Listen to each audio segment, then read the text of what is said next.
Nyongera okubaaniriza olwaleero olunaku lwakusembera ku Ssakimu era mujja kubikula ku page 75. Page 75 ey'okusembera n'okusa ekimu. Mukama abeere nammwe. Abeere n'omwoyo gwo. Tusabe. Tuddemu essaala eyo eya Katonda gy'atuyigiriza ffenna. Kitaffe ali mu ggulu, erinnya lyo litukuzibwe, obwakabaka bwo bujje, by'oyagala bikolebwe mu nsi nga bwe bikolebwa mu ggulu. Otuweerere emmere yaffe ya leero, osonyiwe okwonoona kwaffe nga ffe tusonyiwa abatwonoona, totwala mu kukemebwa n'otulokoole mu bubi. Amiina.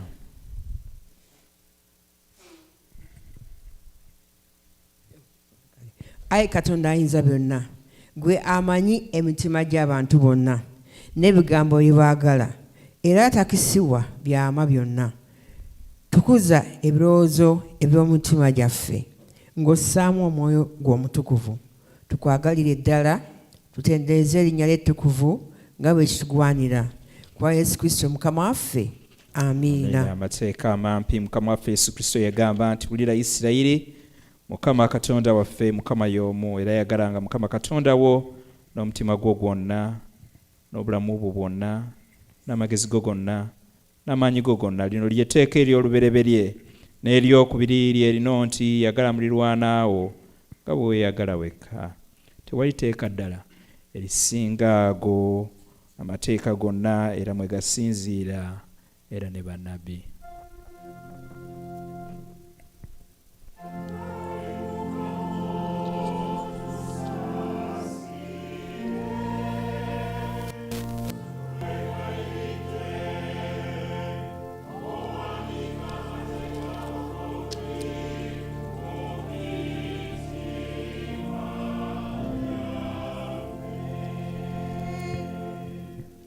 Ku page 77 awo wansi, ayi Mukama otusaasire, ayi Mukama otusaasire, ayi Mukama otusaasire, ayi Kristo otusaasire, ayi Mukama otusaasire, ayi Mukama otusaasire. Essaala yaffe ya leero egenda kuva ku lupapula 121. Essaala ey'olunaku egenda kuva ku lupapula 121. Ye Ssabbiiti ey'olubereberye mu kusiiba. Ssabbiiti ey'olubereberye mu kusiiba. Ayi Mukama, eyasiiba ku lwaffe ennaku 40 emisana n'ekiro, otuwe ekisa twegendereze bwe tuti. Omwoyo afuge omubiri gwaffe, tulyoke tuwulire bulijjo eddoboozi ly'eddungi mu butuukirivu ne mu butukuvu obw'amazima. Gwe ogulumizibwe, otenderezebwe, obeere mulamu, afugiramu ne Kitaffe n'Omwoyo omutukuvu, Katonda omu, emirembe egitaggwaawo. Amiina.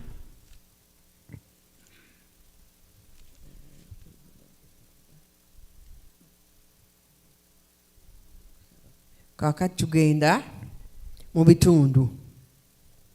Asomera ebitundu.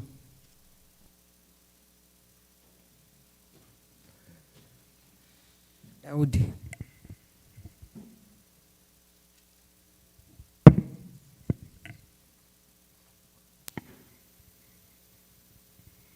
Mukama yebazibwe. Twebaza Katonda atuleese enkya ya leero n'okubeera nga tukyalina omukka n'okumusinza n'okumugulumiza. Ekitundu kyaffe ekisooka kivudde mu lubereberye essuula ye-17 okuva ku lunyiri olusooka okutuukira ddala ku lw'omusanvu. Olubereberye 17 okuva ku lusooka. Awo Ibulayimu bwe yali yakamala emyaka 99, Mukama n'alabikira Ibulayimu n'amugamba nti, nze Katonda omuyinza w'ebintu byonna, tambuliranga mu maaso gange obeerenga mutuukirivu. Nange ndiragaana endagaano yange nze naawe, era ndikwaza nnyo. Ibulayimu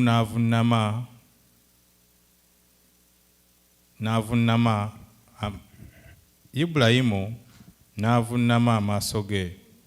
Katonda n'ayogera naye nti nze laba endagaano yange eri naawe, naawe oliba kitaawe w'amawanga amangi. So tokyayitibwa nate erinnya lyo Ibulaamu, naye erinnya lyo linaabanga Ibulayimu, kubanga nkufudde kitaawe w'amawanga amangi. Era ndikwaza nnyo, era ndikufuula amawanga ne bakabaka baliva mu ggwe. Era ndinyweza endagaano yange nze naawe n'ezzadde lyo eririddawo okutuusa emirembe gyabwe gyonna, okuba endagaano eteridiba, okuba Katonda eri ggwe n'ezzadde lyo eririddawo. Ekitundu kyaffe ekisooka kikomye awo. Kakati katuyimirire olw'enjiri ffenna.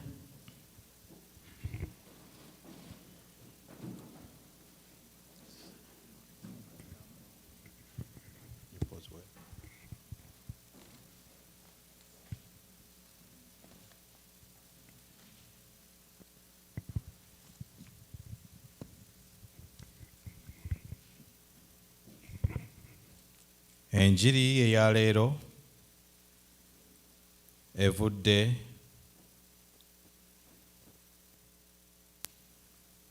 enjiri ya Makko entukuvu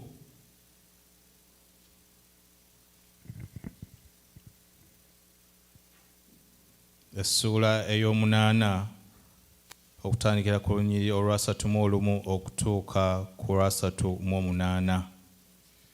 Ekitiibwa kibe gy'oli, Ayi Katonda.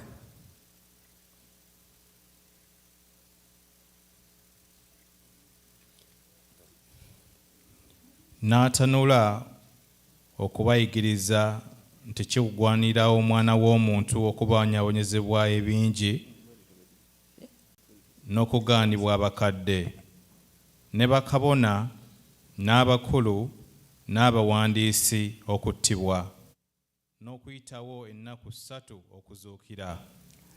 N'ayogera ekigambo ekyo mu lwatu. Peetero n'amutwala n'atanula okumunenya. Naye n'akyuka n'alaba abayigirizwa be, n'anenya Peetero ng'agamba nti, "Dda ennyuma wange Setaani, kubanga tolowooza bya Katonda wabula eby'abantu." N'ayingira ekibiina n'abayigirizwa be n'abagamba nti, omuntu bw'ayagala okungoberera yeefiirize yekka, yeetikka omusaalaba gwe angoberere. Kubanga buli ayagala okulokoka obulamu bwe alibuzza, na buli alibuzza obulamu bwe ku lwange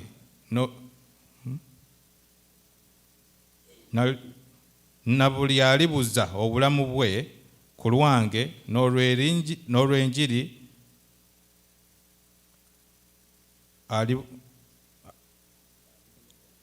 alibulokola. Kubanga kimugasa ki omuntu okulya ensi yonna n'okufiirwa obulamu bwe? Kubanga omuntu yandiwaddeyo ki okununula obulamu bwe? Kubanga buli ankwatibwa ensonyi nze n'ebigambo byange mu mirembe gino egy'obwenzi era emibi, n'omwana w'omuntu alimukwatibwa ensonyi oyo lw'alijjira mu kitiibwa kitaawe ne bamalayika abatukuvu. Enjiri yaffe ekomye awo. Tukwebaza Ayi Katonda olw'enjiri entukuvu ey'ekitiibwa. Kaakati nga tugenda okuwulira obubaka obuva ew'omwami agenda otuwa ekigambo olwaleero, mwami John Ssembatya. Tuyimba oluyimba 2025 ku lwange gwe Katonda w'ekitiibwa kyekingi, gwe Katonda w'ekitiibwa kyekingi 2025 gwe kibuga kya Katonda, gwe kibuga kya Katonda.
mu linnya erya Kitaffe, Omwana n'Omwoyo Omutukuvu.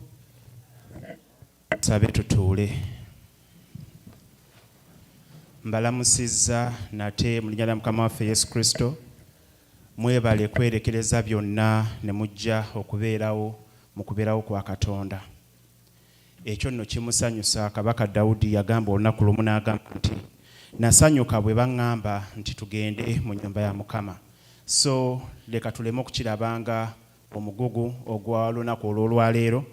Wakati we twalirowooleza nti tugenda kuwummula, naye ate n'ogamba kangende mbeere mu maaso ga Katonda. Katonda akulinako ensonga, y'ensonga lwaki oli wano. Njawo kwebaza kwaya okubanga etukulembeddemu obulungi bwetyo ewamu omusumba waffe omukyalo muteesiteesi yatukulemberamu ewamu n'omunanga waffe nti Mukama abasanyuse. Waliwo ekyawandiikibwa ekitera okuzzaamu amaanyi ekigamba nti nali muto naye kati nkuze sirabanga mwana wa mutuukirivu ng'alekeddwawo. Ebiseera ebisinga obungi bwe tuba tuweereza Katonda tulabanga abatalina kye tukola, kubanga ebiseera ebisinga obungi tugamba nti tuli mu kuwaayo, tuweereza buweereza, we are just in service, tuwaayo obudde bwaffe. Naye Kabaka Dawudi yagamba nti kirungi okwegulira obwengula, kirungi okwegulira ebbanga n'obeerako mu maaso ga Katonda. So tuli wano olw'ensonga nti twagala okwegulira ebbanga mu maaso ga Katonda. Era ekyo kituzimba nnyo ate era kitwongerayo. Amiina. Olunaku olwaleero twebaza abatusomedde bagenze ne batusomera okuva mu lubereberye essuula ey'e17 gye tulabye nga Mukama akola ne Ibulayimu endagaano. Era endagaano eyo neekakasibwa nti ya mirembe na mirembe. Mu Bayibuli tulinamu endagaano ziringa 7 ezisinga okumanyibwa mu Bayibuli. Simanyi oba tulina wali omuntu amanyi endagaano eziri mu Bayibuli ebitali bisuubizo naye endagaano.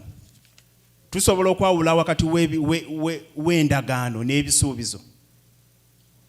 Waliyo omuntu yenna nga gw'omanyi endagaano Mukama ze yakola mu Bayibuli ziringa 7 naye 5 zikkirizibwa. Muntu omu yekka wabaayo omuntu agiŋŋambeemu nga ntandika sigenda kubalemerako. Endagaano empya ey'emu tugende n'eyo mumukubire mu ngalo. Endagaano empya, endagaano endala wangi endagaano nedda eyo teriiyo, eyo njigobye. Endagaano endala ye maama, endagaano ya Ibulayimu. Era leero gye tugenda okutambuliramu. Naye ng'endagaano nnyingi, waliyo eya Moses, waliyo eya Kabaka Dawudi, Mukama yeebazibwe, waliyo eya Nuuwa. Ezo zaabanga ndagaano. Endagaano we yajjiranga waabangawo ebintu bibiri. Waabangawo either destruction, ngaliwo okugenda okubaawo embeera ey'okuggwaawo, ne wabaawo ate n'endagaano eyajjanga nga ya ssuubi ate era nga ya bisuubizo. Kati ng'ekwata generation yonna. Kati olwaleero tugenda kutunuulira endagaano ya jjajjaffe Ibulayimu.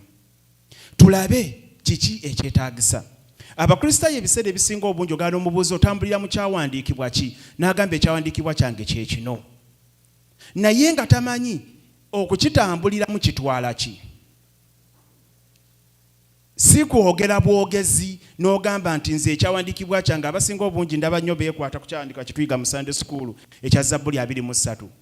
Mukama ye musumba wange, Mukama ye musumba wange. Era tugiyimba ne tutambula nga bweri. Era nitugamba seetaagenga angalamiza mu ddundiro lyaki ery'omuddo omuto. Newankubadde nga ntambulira mu kisiikirize eky'olumbe sirikola ki. Naye nga bw'otunuulira omukristaayo yakyogera mu kaseera ak'ekisiikirize eky'olumbe, adduka ewa jjajja. Naye ng'ate wano bw'omubuuza ekyawandiikibwa akola atya? So Ibulayimu ku myaka Bayibuli etugambye nti Ibulaamu bwe yaweza emyaka 99 Mukama n'amulabikira n'amugamba nti nze Katonda omuyinza w'ebintu byonna. Yamulabikira ku myaka emeka? Naye ate n'afuuka jjajja w'abakkiriza ku myaka emeka? Kati gwe it's not yet too late for you God to ebiseera tebinnaba kuyita gwe Katonda okusisinkana mu bulamu bwo, Katonda okukyusa amagenda go, Katonda aba atubaako n'ensonga. Osobola okuba nga olina w'oyita nga wookya, osobola okuba nga waliwo ebintu by'oyitamu naye nga tonnaba kulaba mukono gwa Mukama. Ibulaamu si yekka gwe tusooka okulaba kati nga Mukama amusisinkana ku myaka gino egy'obukulu. Waliyo omusajja yali Nabbi Isaaya, Reverend Nabbi Isaaya. Bayibuli egamba nti Kabaka Uzziya bwe yamala okufa nti Isaaya n'alyoka alaba atya? Katonda. Kati abasajja abo babiri babeere ekyokuyiga gye tuli nti Katonda ate ne given time akusisinkana okukyusa amagenda go, era naawe ajja kwogerako naawe ono Abraham tumulaba nga Mukama azze na ndagaano era n'agamba nti Abraham Mukama n'amugamba nti nze Katonda omuyinza w'ebintu byonna, tambuliranga mu biragiro byange obeerenga mutuukirivu. Bwe tuba tunaatambulira mu ebyo Katonda endagaano za Katonda, tulina okutegeera obukwakulizo obuziriko. Ibrahimu yali tajja kutwala mukisa guno singa teyakkiriza terms and conditions ezaali ku kyawandiikibwa ku ndagaano gye yali atwala mu maaso ga Katonda. Waliwo omuwendo gw'olina okusasulira gwe okutwala ebyakusuubizibwa. Ogwo omuwendo olina okugutwala. Ibrahimu akkiriza. Bayibuli egambye Mukama bw'amuteekerawo ekiragiro ekyo, Bayibuli egamba nti Nsula y'okubiri n'agamba ndikola naawe endagaano era ndikuwa ezzadde lingi. Ku myaka 99 amusuubiza ezzadde. Bayibuli neeyonga n'egamba nti Ibrahimu ne yeeyala wansi ku ttaka n'asinza Katonda. Ibrahimu teyatya, teyagamba naye bannange nze gw'ogamba gw'osindikidde ebiragiro ngenda kutambulira ntya mu biragiro, kubanga ekiragiro kibaako punishment. Ekiragiro tekubaako kusaasira. Era agamba nkuwadde ebiragiro, nkuwa ebiragiro tugende mu okuva essuula ya 20 okuva ku lunyiri olusooka. Bayibuli eyogera ku amateeka nga bwe gaalinga gajja mu biseera ebyo. Ibrahimu teyagamba nti aga amateeka manene gye ndi, teyagamba nti kino kyongeredde kinene. Ey'oluzungu egamba tambulira mu kukkiriza nga ate toliiko kyakunenyezebwa. Ye version y'oluzungu. Abantu abasinga obungi tutambula tuliko ebyokunenyezebwa bingi, era ne tulowoozebwa, era naffe ne twerowooza nti kati kaseera kazibu nnyo ffe Katonda okututegeera. Naye nga ye yalina naye ekyokunenyezebwa. Myaka 99 musajja mukulu talina mwana, nga munda ye alina okwemulugunya. Emyaka gy'alinga egigenderedde. Era bwe tugeraageranya abasajja ab'emyaka 99 myaka gyaffe, si gye emyaka gy'abali.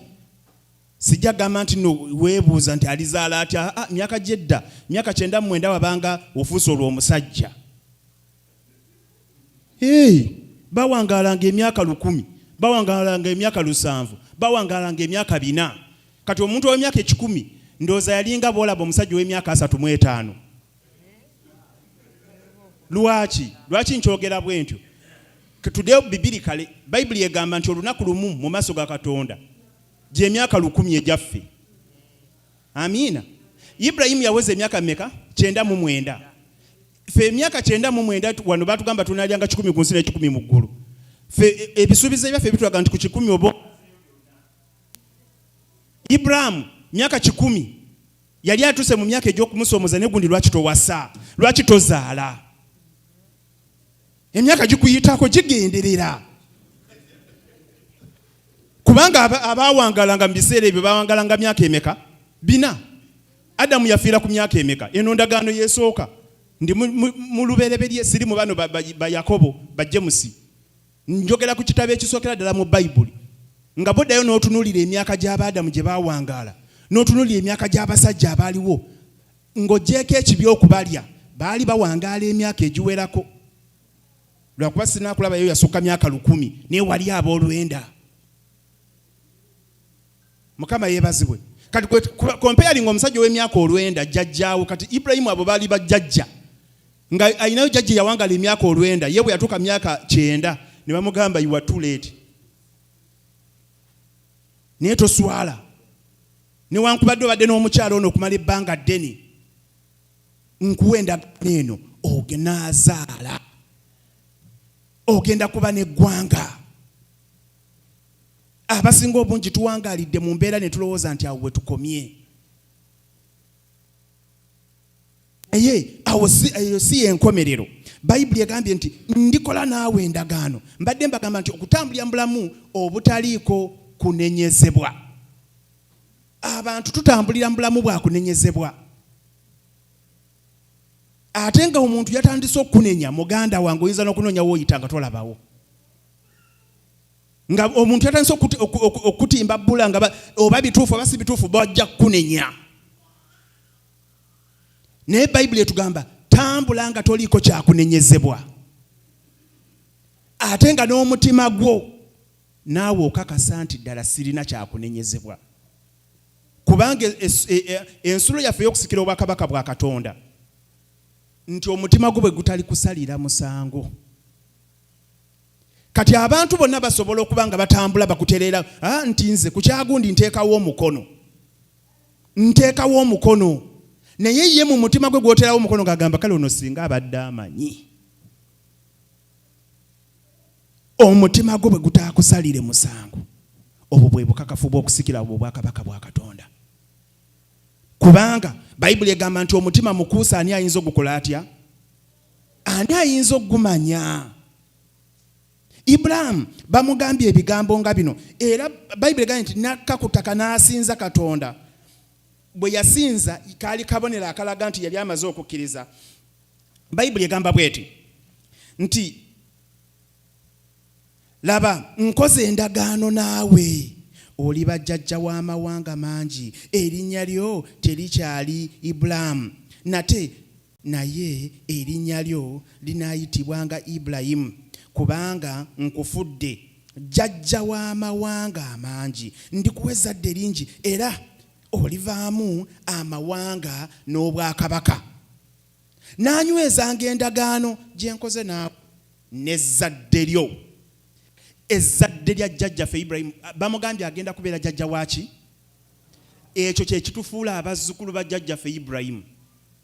Naye endagaano gye yalayira naffe etukwatako. Tutwala endagaano y'obwakatonda, endagaano y'okuzimba enkolagana yaffe ne Mukama, endagaano eno jjajjaffe gye yasinza, gye baamugamba nti kwata ebiragiro byange, tambuliranga mu butuukirivu. Ekyo kitukakatako ng'Abakristaayo, kitukakatako ng'abantu abagamba nti naye nze nakkiriza Kristo Yesu okuba omulokozi w'obulamu bwange, naye nze nakkiriza Yesu Kristo nti ye kkubo n'amazima n'obulamu. Naye ebiseera ebisinga obungi olw'eddembe lye tulina tetusobodde. Ibulayimu yaweebwa guidelines. Kyali kireetera ddala ekiraga mu Matayo 22 ewagamba nti yagala Katonda n'omutima gwo gwonna. Ge gamu ku mateeka agaamuweebwa. Yesu addamu n'agakakasa nti gali asatu. Tugamanyi amateeka ago asatu? Bana imbuuza tugamanyi? Tetumanyi na mateeka asatu, 10 gayinza okuba amazimu ate asatu. Amateeka ga Yesu asatu ge yatuwa etteeka erisooka ligamba ki bannange kwaya? Wangi? Yagalanga Katonda wo, yagalanga muliraanwa wo. Mu asatu temuliimu tobbanga. Tottanga teririmu aga asatu aga Yesu Kristo. Ago ge mwogerako ge gendagaana ge gali mu kuva essula ya 20. Mukama waffe omulungi yeebazibwe. Atuwa amateeka just asatu.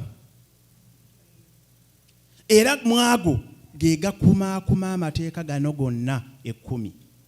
Okwagala Katonda wo, okwagala muliraanwa wo.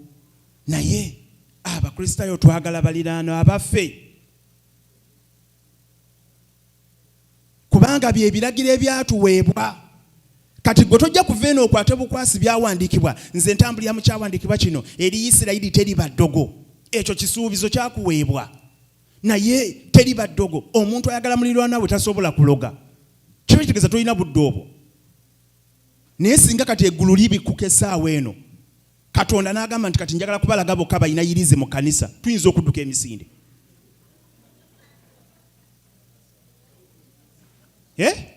N'ageza agamba nti kati bannange mugenda kulaba abayinayirizi bokka.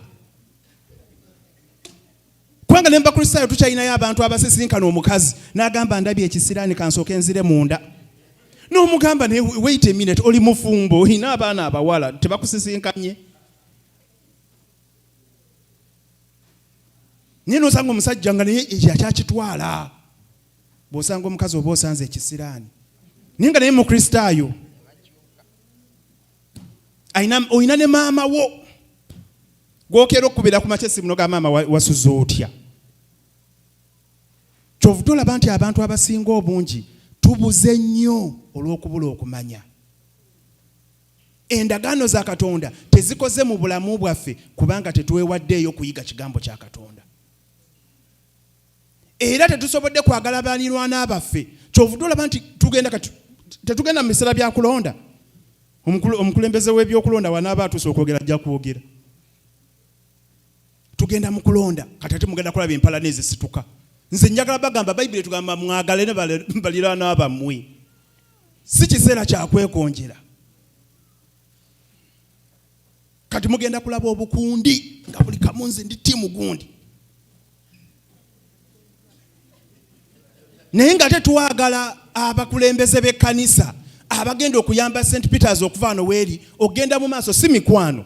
Naye abantu abalina obuvunaanyizibwa. Abantu abalina ensa. Kati bwe tuba n'okwagalana omuntu ajja kwagala n'ekkanisa era agironderemu omuntu oyo asaanye nga si mukwano si kinywi si gamba nti ki naye ng'agamba naye mu butuufu oyo bw'anaayimirira wano ekkanisa egenda mu maaso.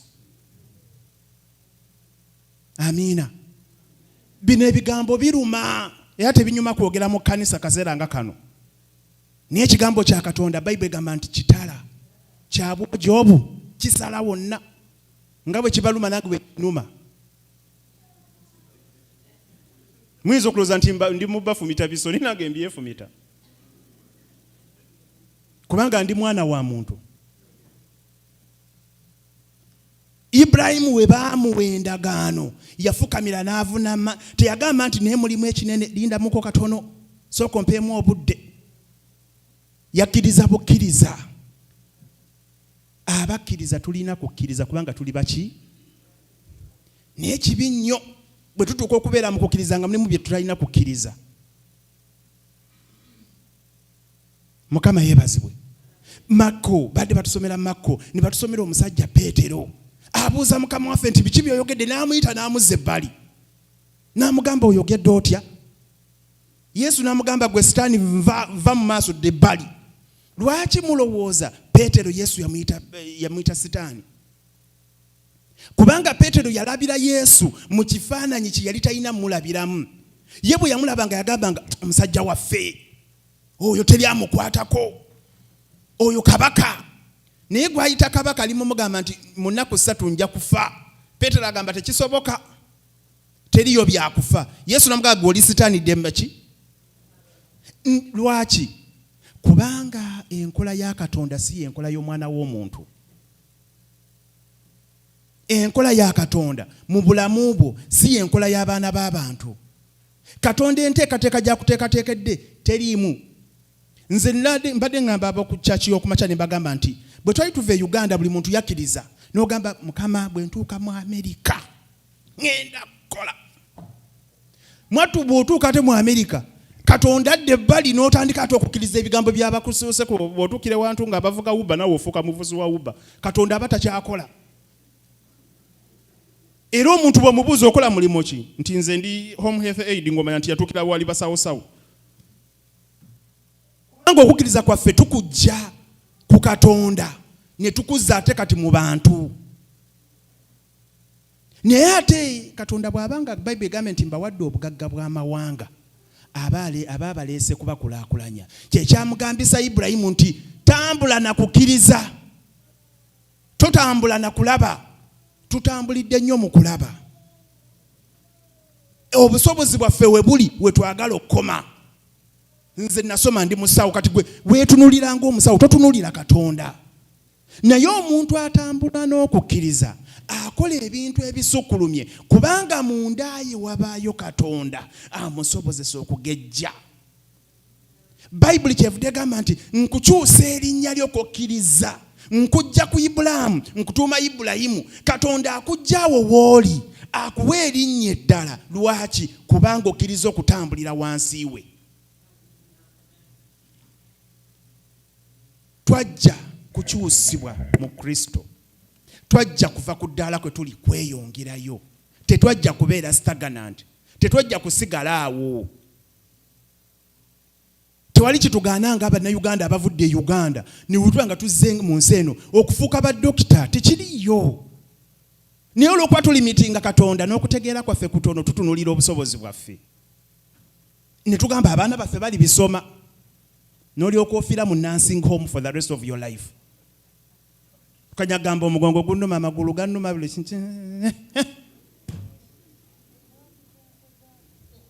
lwaki? Kubanga amagezi go gavudde mu bwa Katonda eyakuleeta eyagamba nti nkuwadde obugagga bw'amawanga. Kati obwongo bukasa bumala okuveeyo n'ogamba kati nze nsobola ki? Kati weekanga nga bw'okwata obwawubba otandika n'obwagaza buli muntu n'omugamba nti naye gundi ensi eno okugirya tulina n'okuyingira amawofiisi g'abasajja bano. Si bigambo biwoomu. Ibrahimu okukyusibwa erinnya tekyali kyangu. Gwe kambabuulire baamugamba nti nova mu nsi y'ewannyo ogende gye nnaakulaga. Ave wante wali maama we taata we bajjajja we basenga be buli muntu. Naye yagambye Mukama ate genda nakukkiriza tamanyi wa gy'alaga. Naye gwe ekikudrivinga your profession. Ate k'ogifunye ogyekutteko toyagala nakugivaako. Abamu kufe tufuna ebifo tetwagala kuta. Naye ng'ate if you let it go Katonda akutwala ewalala. It's not a must into bw'obanga obadde mu kifo gundi Katonda ajja kujja waakuteeka ewalala. Y'ensonga lwaki tukyalwana n'abakulembeze mu nsi zaffe ez'Abafirika. Abantu abakuzeemu bagamba nti oluva kuba pulezidenti ng'ofuuka ate oyinza okubeera ambasada w'ensi eyo mu bitongole ebinene. Kubanga ofuuka consultant ku nsonga ez'enjawulo. Naye oli agamba kenkutte wano sita. Tutandika gamba bannange free our country, free our gundi. Kati ne mu kanisa gyebiri. Ng'abantu alina weyeekutte bw'ati agamba kati sita. Tebereza ekintu eky'obwereere nkuwaayo bu service naye nakyo bakiremerako. So mu mbeera bwetyo bwe tuba tunaatambula by faith nga tunaatambula olw'okukkiriza leka tukkirize Katonda atutwala ewaddako. Bluntly omuntu gwe bayita omukkiriza atambula tategedde na wajalaga ne yasigala atambula ganze nzikiriza Katonda. Ibrahimu bw'atyo bwe yafuuka. Tugenda okumaliriza nga Bayibuli emugambye kati ofuuse jjajja w'amawanga. He sacrificed. Tulaba nga yagezesebwa akaana tutunula n'alaba nga azadde Isaaka. Mukama n'amugamba naye kati yadde nga wakkiriza okungoberera naye n'oyo gwe neetaaga mumpe. Ani ku ffenna ayinza okuwaayo omwana we? Bamukuba bukubi luyi n'ogenda mu kooti. Oyo yakubye omwana wange oluyi. Yamugambye afaanana nnyina. Kivumo. That is an insult. Yanobera ng'abisiza ne mu luzungu nga ddala omusango gyeguli. It's an insult. Ne Ibrahim bamugamba leeta kati omwana. N'agamba nga bw'oyogedde kitange kanzije. Ne baluule batuyita wano Reverend n'atuyita. N'agamba bannange tujja kubayo n'olabayo abantu abo. Abalala tuli ku hours tetutambulira mu kukkiriza. We cannot even sacrifice hours, just hours. Tuli mu kusiiba nengeza ngamba nti banaga aboogeza amazima bakkirize nti muli mu kusiiba kati. Nengamba nti tuwanike emikono. Katonda alaba mu kyama yasigala ng'aseka. N'abamu tebamanyi tuli lunaku lwakumeka mu kusiiba tebamanyi. Ate abamu tebamanyi bakwatandika bayithe kwatandika. Era Easter neetera okutuuka.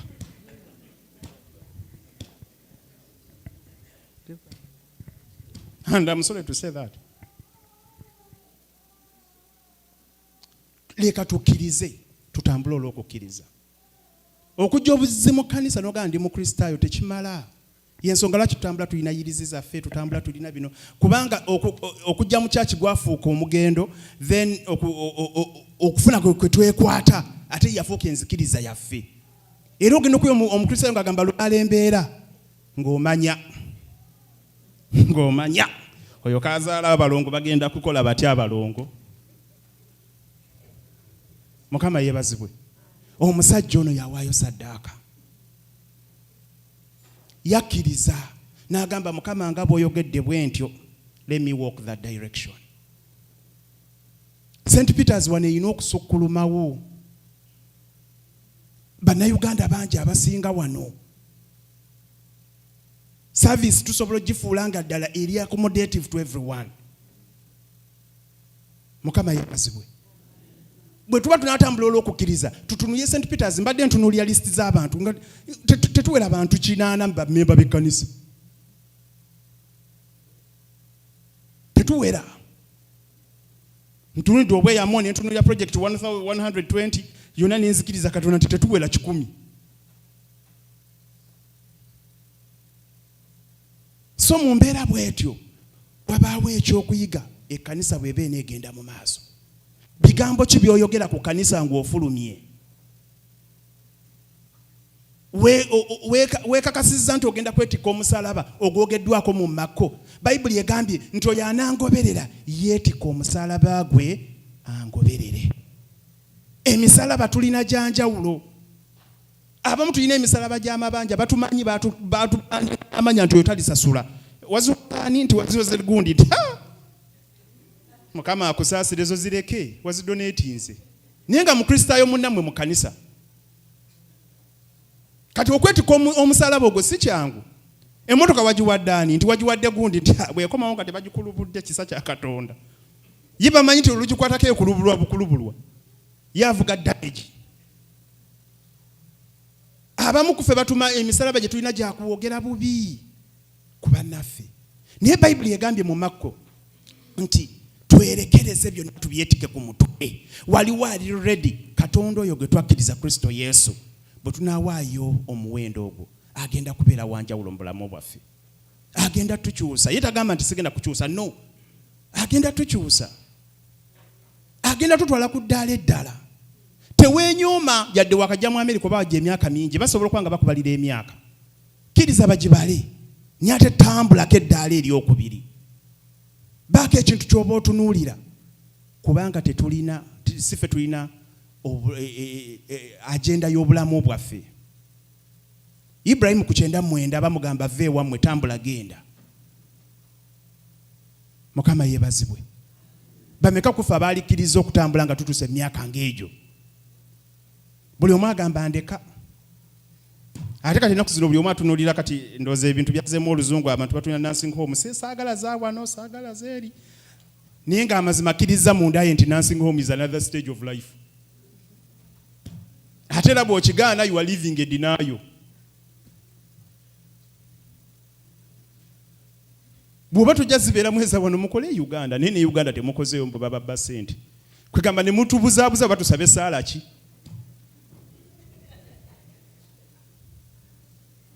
Uganda temukozeeyo. Wano nze sibeera mu nursing home n'omugamba kati wakati kati tewaliiwaawo tewaliwo middle ground. You choose one. Either batukuteeka mu ye Uganda gy'ozimbye n'oteekateeka ne wobeera n'abasawo bo oba ojja kubeera wano. Abahaiti bakoleko owulire. Hey, Reverend. Nakola mu nursing home lumu n'enseka. Omuntu ng'atambula asaba buli kaseera. Ningamba bakati asaba bicho mayinze soogeranga ndi ku mulimu mbeera nsirise.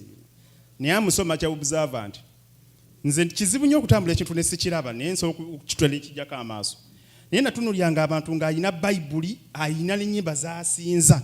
Naye ng'olaba service gy'awa munne tasaana kwogera linnya Yesu.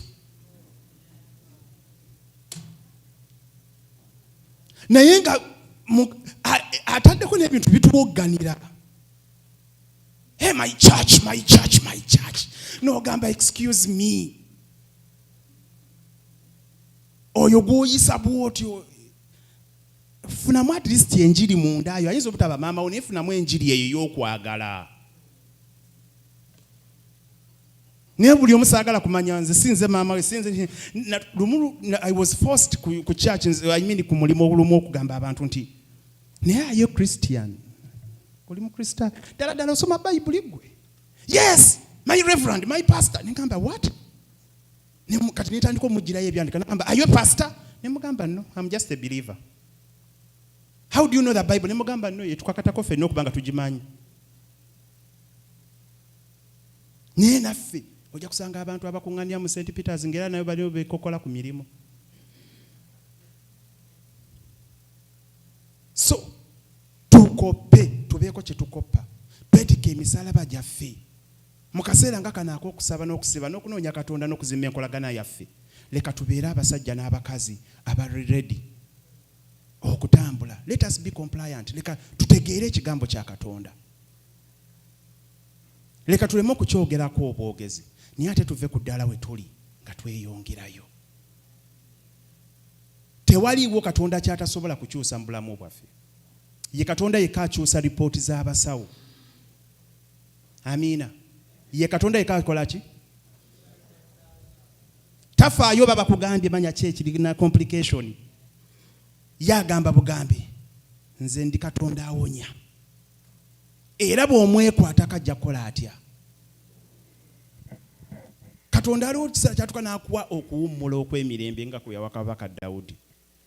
Dawudi atuuka mu myaka egy'obukadde ne bamuleetera omuwala embeerera. Bayibuli egamba nti n'alyoka akaddiwa mu mirembe.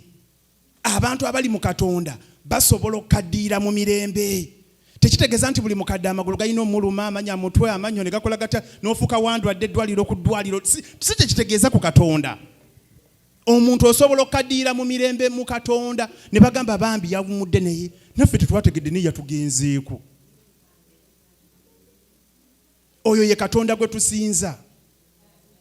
Tekitegeeza nti okubeera omukadde ate omugongo gutandise, ate amagulu maamanyabo, ate olugira amanya ennyingo ly'ebirenge lya kino, bajja kuliisa buli kintu kyonna. Naye bw'onoobeera ng'okkiriza Katonda okubeera ekiwummulo kyo, n'obeera nga Ibulayimu, Katonda agenda kuwa emirimu bagambe nti ogamba oli omukadde yawummula emirembe. Olaba Katonda baba akyusizza amanyago nga bwe yakyusa yali Ibulayimu. Mukama abampeere nnyo omukisa.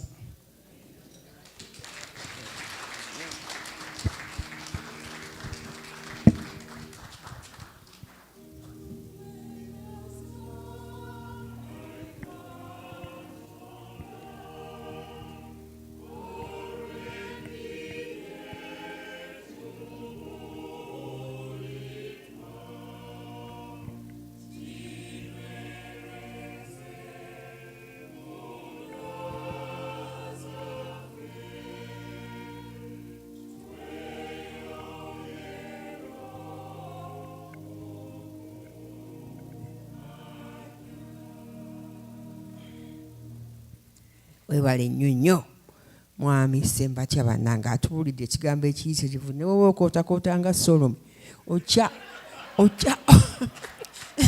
fact waliwo omuntu yangamba okaddiye nnyo okusabisa ne mugamba what nza okukaddiwa nkootakoota naye nkyabuulira Mukama nkyasabisa kubanga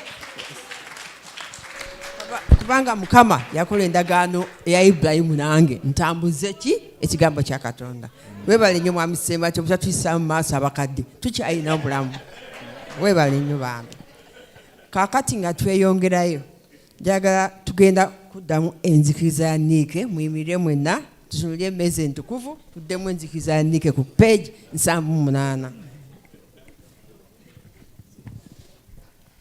Nzikiriza Katonda omukitaffe ayinza byonna, omutonzi w'eggulu n'ensi, olw'ebintu byonna ebirabika n'ebitalabika.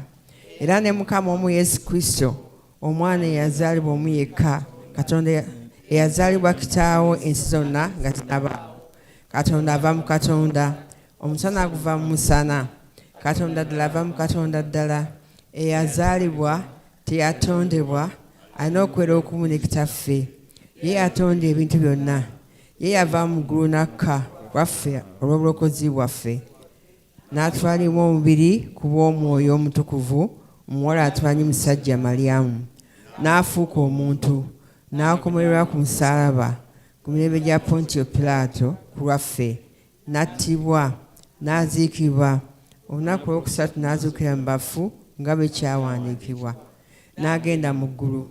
Era atudde ku mukono ogwa ddyo ogwa kitaffe. Era alivaayo okukomawo n'ekitiibwa okusala mu musango gw'abalamu n'abafu. Obwakaka bwe tebuliggwaawo.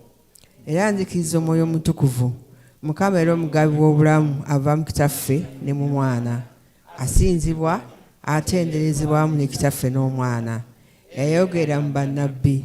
Nzikiriza n'ekkanisa emu ey'abantu bonna eri bonna bonna ey'abatume, njatula okubatizibwa okumu kugyako ebibi, era nsuubira okuzuukira kw'abafu n'obulamu n'emirembe egigenda okujja. Amiina. Kati musigale nga muyimiridde, tugenda kuyimba oluyimba kuwaayo ebirabo. Tugenda kuwaayo ebirabo nga tuyimba oluyimba 193, oluyimba 193, mugabi w'ebirabo ebirungi, mugobererenga okwagala naye mwegombenga ebirabo eby'omwoyo, naye ekisinga mubuulirenga enjiri. 193.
Olupapula lw'Ekinana mmwe abeenenyereza ddala amazima ebibi byammwe era abaagala ne bannammwe era abamaliridde ddala okukwata empisa empya nga muwulira amateeka ga Mukama Katonda n'okukatambulira mu makubo ge amatukuvu kaakano n'ennaku zonna. Musembere nga mukkiriza, mutole sakramenti eno entukuvu ebasanyuse, mwatule ebibi byammwe eri Katonda ayinza byonna n'emyoyo emikakamu nga mufukamidde ku maviivi gammwe n'obuwombeefu nga mugamba nti Katonda ayinza byonna, Yesu Kristo omutonzi w'ebintu byonna, asala omusango gw'abantu bonna, twatuula lunaku lw'ebibi byaffe n'okugobwa kwaffe fonna byennyo mu bigambo byetwakakoze ne byetwakakoze nga tunyooma ekitiibwa kye eky'obwakatonda bwo, kyetuvudde tusaanira ennyo obusungu bwo n'ekiruyi kyo. Twenyereze ddala, tunakuwadde nnyo olw'ebibi byaffe ebyo, bwe tubijjukira byaffe tumu obuzito bwatulemye, otuddiremu ayi kitaffe ekisa kyonna kuba omwana w'omukama waffe Yesu Kristo, osonye byonna bye twakakoze, otuwe omukisa tukuweerezenga, tukusanyusenga mu mpisa empya kaakano n'ennaku zonna.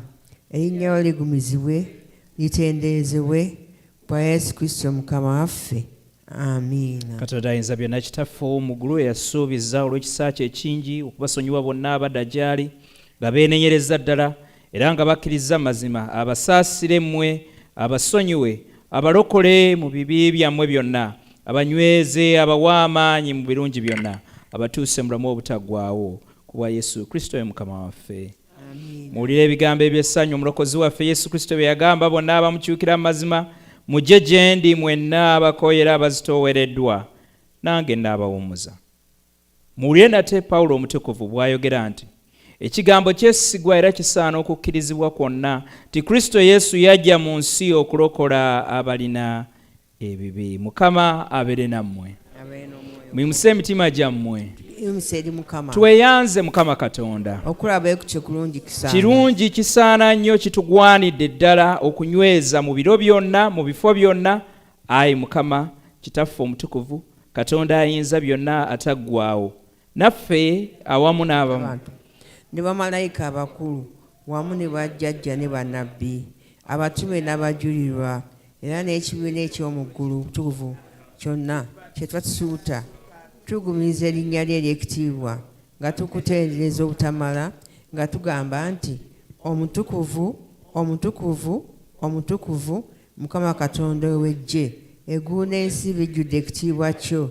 Oweebwe ekitiibwa ayi Mukama ali waggulu ennyo. Ekitiibwa kyonna n'okwebaza bibeere gy'oli ayi Katonda ayinza byonna ow'omu ggulu, kubanga ggwe mu kisa kyo ekitayogerekeka owaayo omwana w'omuyeka Yesu Kristo okutwala obuzaaliranwa bwaffe n'okufiira ku musaalaba, okutunula kwe yaweerayo omulundi ogumu essaddaaka emu ennamba entuufu etaabulako, yamalira ddala okutangira ebibi by'ensi zonna n'okubiggyawo, n'ateekawo ekijjukizo eky'okufa kwe okw'omuwendo omungi ekitaliggwaawo okutuusa lw'alikomawo, n'alagira mu njiri ye entukuvu okukikwatanga.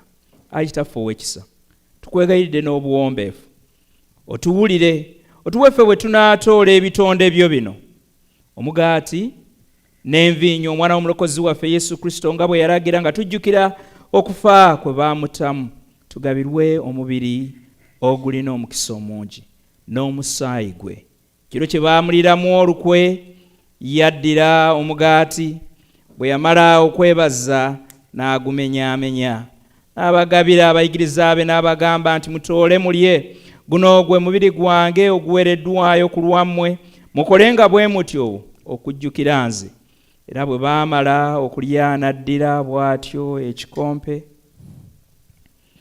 bwe yamala okwebaza n'abagabira n'abagamba munywe mwenna ku eno, kubanga eno gwe musaayi ogw'endagaano empya oguyiise ku lwammwe ne ku lw'abantu abangi okuggyawo ebibi.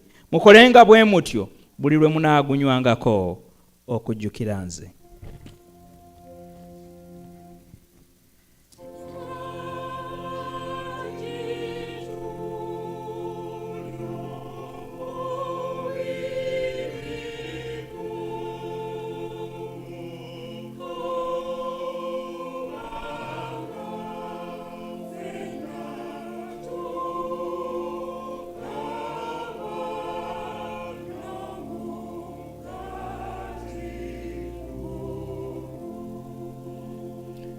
Mirembe gya Mukama waffe gibeere nammwe.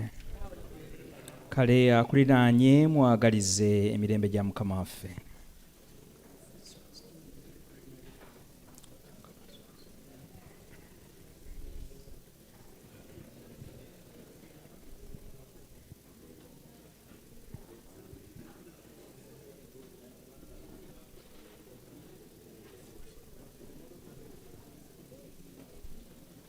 Nga tumanyi nti gy'emirembe gye tuliregako bwe tuli musisinkana mu kitiibwa ne mu buyenza. Tumanyi tetugwanidde kusembera wali mmeeza y'entukuvu. Kale katwatule obutasaanira bwaffe ku lupapula olwo olw'ekyenda nga tugamba nti ayi Mukama ow'ekisa. Tetwengangwa kusembera wali emmeeza y'eno nga twesiga obutuukirivu bwaffe, wabula okusaasa kwe okunene okungi. Tetusaanya na kukuŋŋaanya obukunkumuka obuli wansi w'emmeeza yo. Naye ggwe Mukama atajjululajjulula, alina ekisa bulijjo n'ebiro byonna. Ayi Mukama omuli ekisa, otuwe omukisa tulye bwe tutyo omubiri gw'omwana omwagalwa Yesu Kristo. Tunywe bwe tutyo omusaayi gwe, emibiri gyaffe egirina ebibi girongoosebwe, omubiri gwe n'obulamu bwaffe bunaazibwe n'omusaayi gwe ogw'omuwendo omungi ennyo. Tubeere mu ye naye abeere mu ffe emirembe n'emirembe. Amiina. Omubiri gwa Mukama waffe Yesu Kristo gukuuma omubiri gwo n'omwoyo gwo okutuuka mu bulamu obutaggwaawo. Omusaayi gwa Mukama waffe Yesu Kristo gukuuma omubiri gwo n'omwoyo gwo okutuuka mu bulamu obutaggwaawo.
nga Katonda bwe yatuyigiriza nga tugamba nti Kitaffe ali mu ggulu, erinnya lyo litukuzibwe, obwakabaka bwo bujje, byeyagala bikolebwe mu nsi nga bikolebwa mu ggulu.